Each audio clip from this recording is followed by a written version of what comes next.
relax, be cool. Cause if you don't, you'll act like a fool, so be cool. Whoa! What? I'm back? You're meaning to tell me that I didn't pack it in and give up on my dreams of being a YouTuber? Correct. Time to put a stopper in that celebratory champagne bottle and tell the hookers that the event's been canceled. The internet is an understanding place. But for real, apologies for the absence. My computer at the time, a Dell XPS 15, decided in March to just break down. What I initially thought was a battery issue turned into a motherboard issue. The battery in question, as I understand it, practically melted and was locked away in a nuclear waste container. Pretty sure the Geek Squad guy that I was talking to was being facetious about it. Pretty sure. From that point on, I knew I had to get a new computer. But if there's anything I knew about myself, I'm terrible with money. I went into a deep state of depression pretty much ever since. I'm in a sexy French depression. Taking out my frustrations on the wrong-ass people, managing to cope only by playing video games, Horizon Forbidden West, Persona 5 Royal, Final Fantasy VII Remake, and currently revisiting the OG Final Fantasy X.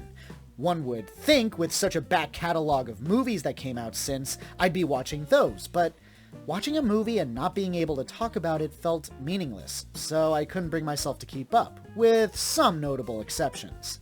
I only started recently getting back into the swing of things, but I'd like to think that I came out a-swingin'. It took way too much time for me to readjust and to get a new computer, but welcome to Get Busy Watching. I'm your host, Honest Dan. Let's talk movies, and it feels good to be back.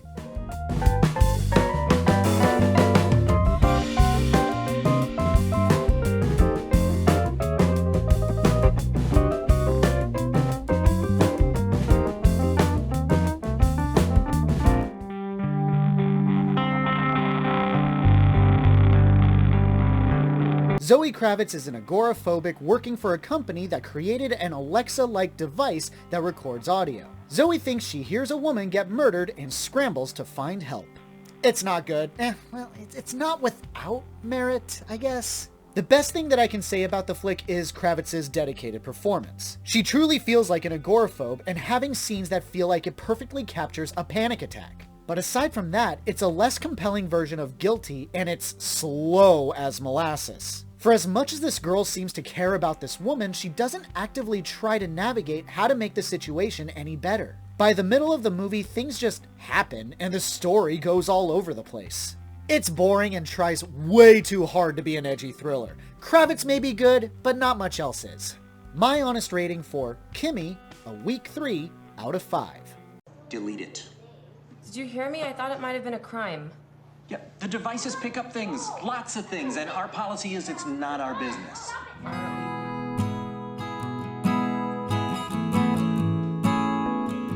Sassy's Charlotte Rampling is living with her estranged son and grandson, and none of them get along. But when the grandson shows his own sass, the two get closer when she learns she's dying. No! This was supposed to be the one that I would really like, but it's such a letdown. It's not bad, but it's just eh. This was designed to be a cathartic emotional release about a grandson and his grandmother bonding. And make no mistake, the acting from the two leads is outstanding. The issue is the formulaic writing. They start off nasty to each other, but when they get along, of course it's sunshine and rainbows. There's a third act separation, and of course, we have to show that she's the cool grandma who smokes weed and hosts parties. I guess I was expecting something less corny. It has its cute and heartwarming moments, but I had to put up with a mix of corny and cliched moments that really bugged me. My honest rating for Juniper, a 3 out of 5. Gin to there, water to there. You heard. So that's half gin and half water. You retarded?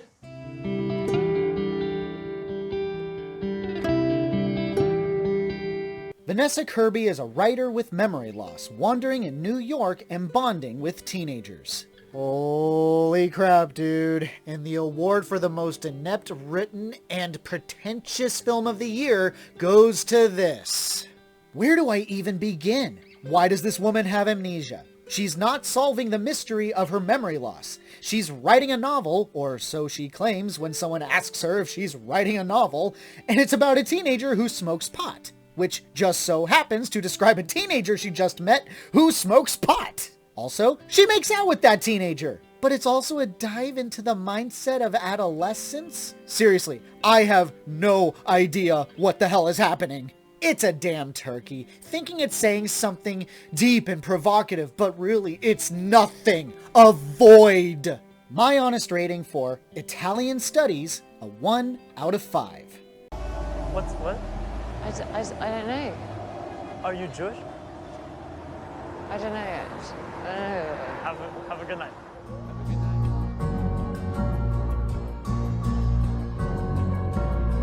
One of Gotham's wannabe mayors is murdered by the Riddler, and Batman is on the hunt to stop him from killing more people. Oh, thank God it doesn't suck. I mean, it's not perfect, but it is a refreshing take on The Dark Knight. It's closer to a legit noir thriller, really focusing on Batman's detective skills rather than his cinematic trademark of beating bitches into a coma. I like that Bruce Wayne is a recluse rather than a playboy socialite, so Pattinson is wonderful. The Riddler is great, as is the Penguin, that orgasmic score by Michael Giacchino, and the movie earns its near 3-hour runtime. Cons. I'm kind of irked that it's yet another rendition of Long Halloween, which partially inspired The Dark Knight and was adapted into the 2-part animated movie. It hits imagery similar to The Dark Knight, so there was a bit of familiarity that kinda rubbed me the wrong way. Not enough to bring the experience down a whole lot though. It's a damn fine Batman outing, and I highly recommend that you check it out. Especially the deleted Joker scenes. Holy shit! My honest rating for The Batman, a strong 4 out of 5. Get out of here, freak. You hear me? That little suit's gonna get all full of blood. Mine or yours?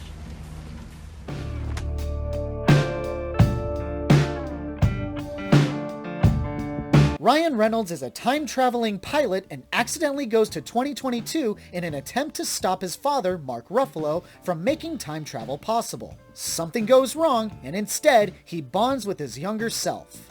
Yeah, it's a fun, cutesy time, so long as you don't take it or the time travel stuff too seriously. I will always have a soft spot for Reynolds and his sarcastic humor. He's charming as always, and young Walker Scoble emulates a young Reynolds damn near perfectly. The action scenes are bland but lively, though I do enjoy this movie's take on a lightsaber. There are some dumb moments, like these bad guys can cloak but decloak when they fight. Why? The bad guys as a whole aren't smart. The script can be irritating at times, and the pacing causes major whiplash. It's a popcorn movie at its finest. If you don't care about the emotions, you'll be fine. My honest rating for The Atom Project, a 4 out of 5. Cute kid. Precious. Isn't he? Don't you just want to hold him underwater till the bubbles stop? Oh, I freaking hate myself.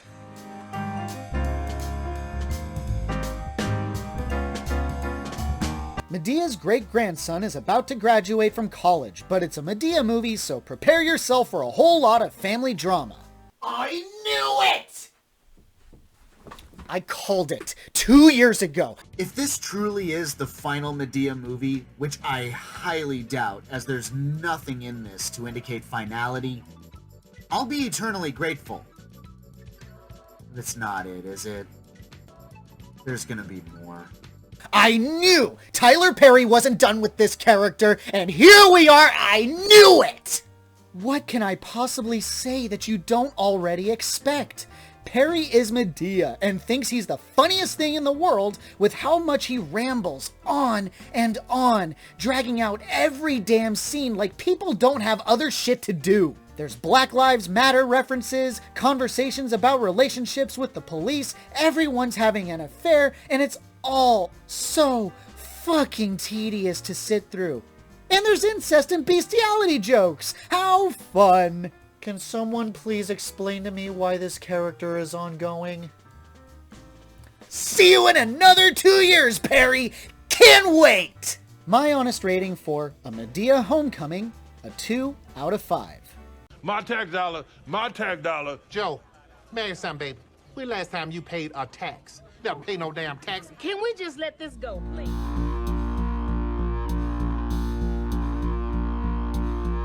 Set in a fictional, war-torn Sweden, Noomi Rapace is on a suicide mission with a team called Black Crab to not only end the war by taking a two-piece explosive to the enemy territory, by skating there, but also to rescue her long-lost daughter. This movie had me for so long, but then really dropped the ball somewhere in the middle.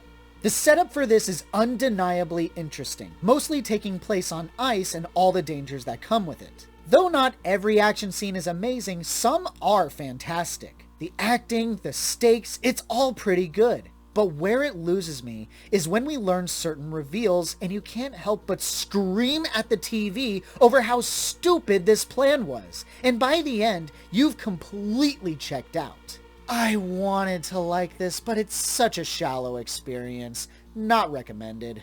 My honest rating for Black Crab, a 3 out of 5. Och de kan åka, men inte som du. Du kan ju skärgården, du kan is. Jag är ledsen, överste, men jag tror inte att det räcker.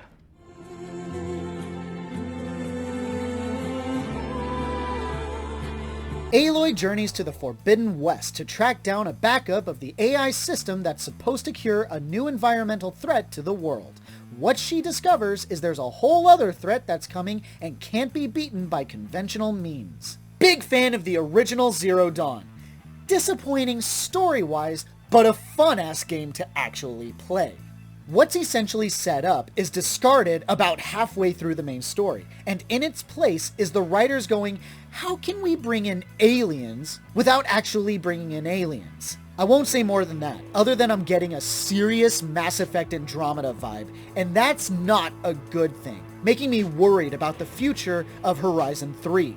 From a graphical and gameplay standpoint, it's a gargantuan improvement, making melee combat more viable, combat is silky smooth in general, great weapon and armor options and customization, face paint isn't tied to difficulty this time around, and post-story map traversal is crazy fun.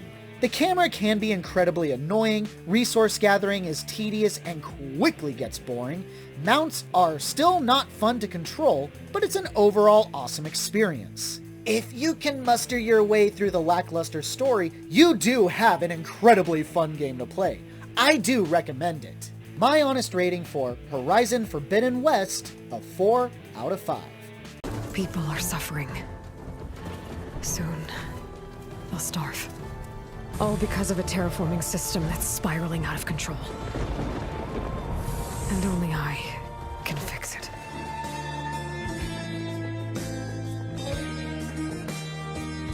America Chavez is a teen girl teleporting between multiverses without control. She's being hunted by Scarlet Witch for her powers. Doctor Strange protects America and kind of multiverse hops. I never saw WandaVision. I know what happens, and that's kind of why I don't like this one.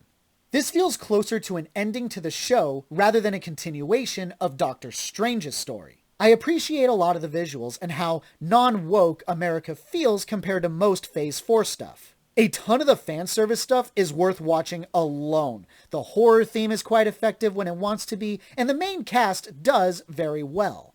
My issues lie in the writing and the jarring experience of seeing Wanda be a villain for no reason, and her motivations being unrelatable. Sometimes I feel like she's too powerful simply for the sake of being overpowered, and when her motivations are called into question, it's never genuinely addressed. It's the kind of movie that feels like the plot is just happening for the sake of just happening. I don't like it, but it does have some good elements. My honest rating for Doctor Strange in the Multiverse of Madness, a weak 3 out of 5. What if you reach them? What happens to the other you? What happens to their mother?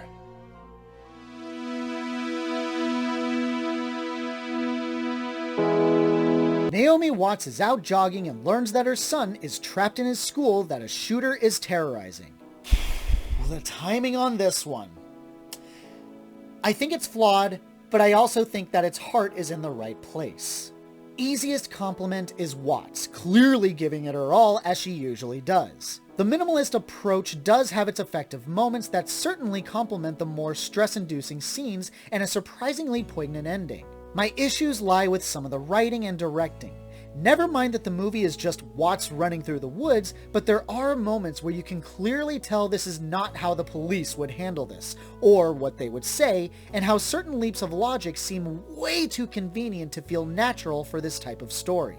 I certainly think it could have been a stronger film, and there's probably a reason why it's getting a critical bashing online, but I don't necessarily agree. It's flawed, but I think it has good intentions. My honest rating for The Desperate Hour, a strong 3 out of 5. No, why? Why are you asking me these questions? Does no one take any prescription medications? Thanks so much for watching, you guys. I really appreciate it. Before I let you go, I wanted to let you know that I do have a Twitter now. Link in the description. Have a great day. Stay safe and healthy out there. Hope to see you soon.